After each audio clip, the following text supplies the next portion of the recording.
Welcome back to the channel. We're going to talk about playing in and out of the key center again. And so what I'm going to start out with is in the key of C, this little groove.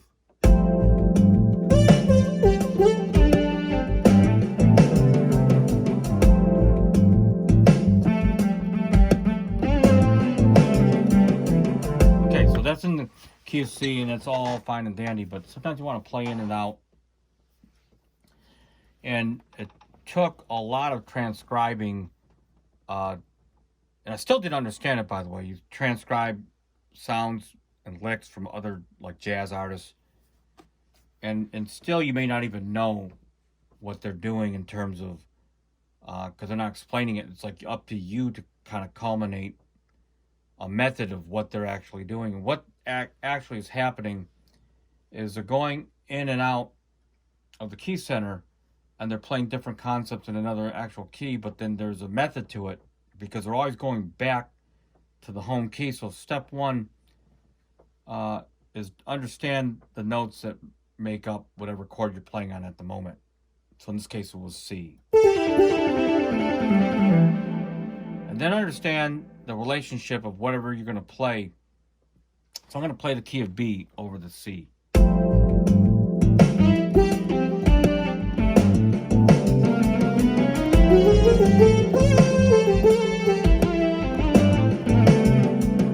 So I went from the key of B, and then I landed into the key of C again. And the general concept is that if you always play in the home key, when you play out, it becomes real effective because it draws the listener from reference to what is supposed to happen to now what's not supposed to happen, and it brings a lot of spice to your playing.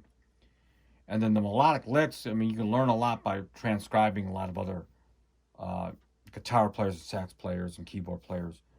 But the general concept is that when you play out, understand the relationships of whatever scale you decide to play on. So in the case of B, I only have two notes as it relates to the key center of C, which is E and B.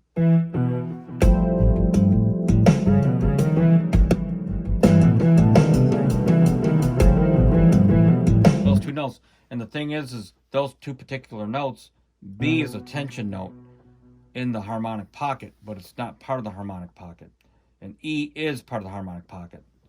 Okay, so B like the note F and the key of C are tension notes. They want to bring you to another note. See how that B, the F, wants to take you to another note, and then B, same thing. See how that works? Okay, so once it's a special, those two notes are real special in any key, which is your 7th degree and your 4th degree, and they want to move you with tension to another note. There's really great value in those notes, but they're not necessarily in the harmonic pocket per se.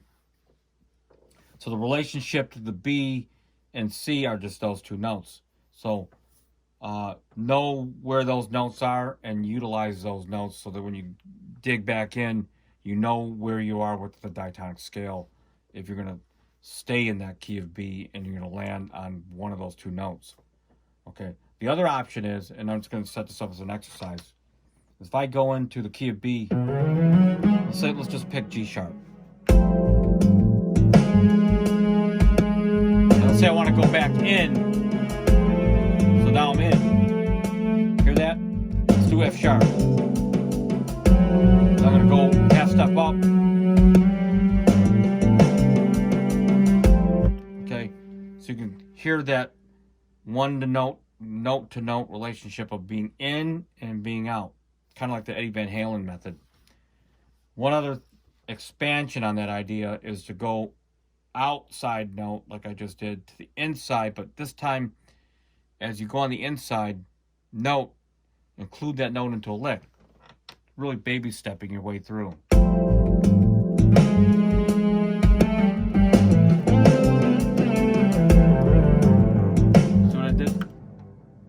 Real basic concept. So let's just go back to the key of B. I'll play it slower.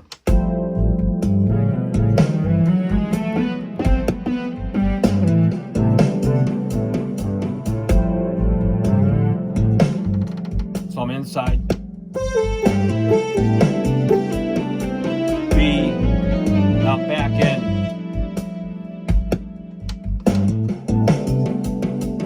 So back to regular tempo.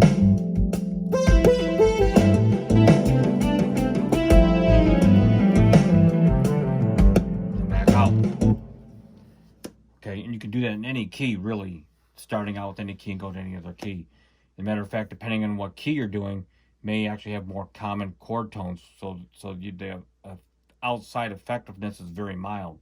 So in the key of D, as it relates to C, because my home base is in the key of C, it's not going to really feel like a lot of outside playing because it's real close. Watch. Here's the key of D.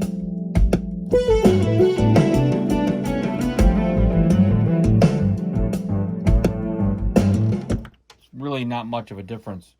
It's until you get to like the key of, let's say, go up another fourth to A, E, and then a fifth to B, starts to get more dramatic. So think of the circle of fifths or the circle fourth or fifths, whatever, if you're going in one direction or another. The further you go up, the more outside it's going to be, that diatonic scale. And then use those principles, become even more useful, as I showed you the outside principle. So if I'm in the key of E,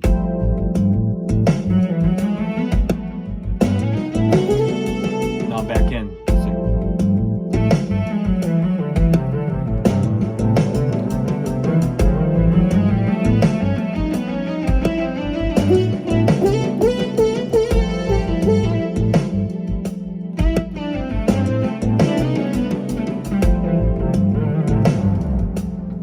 Okay, and then you start using that concept where now you know you're in the key of E, you slide back and out into a note, but then that note can be a color tone that either has tension or is in the harmonic pocket.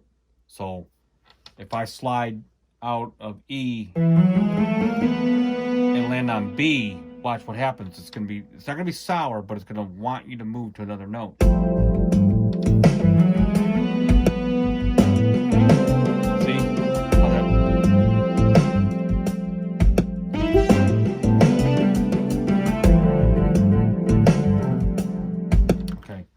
So use that to your advantage, that knowledge, and set up practice routines. I mean, like I said, you can, on the MPC, I'm going to play it slow.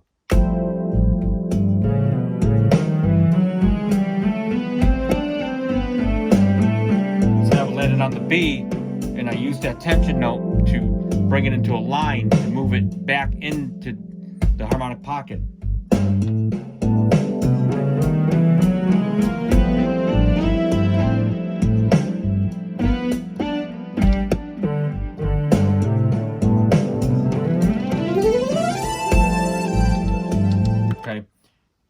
It's really unlimited. So until next time, peace out.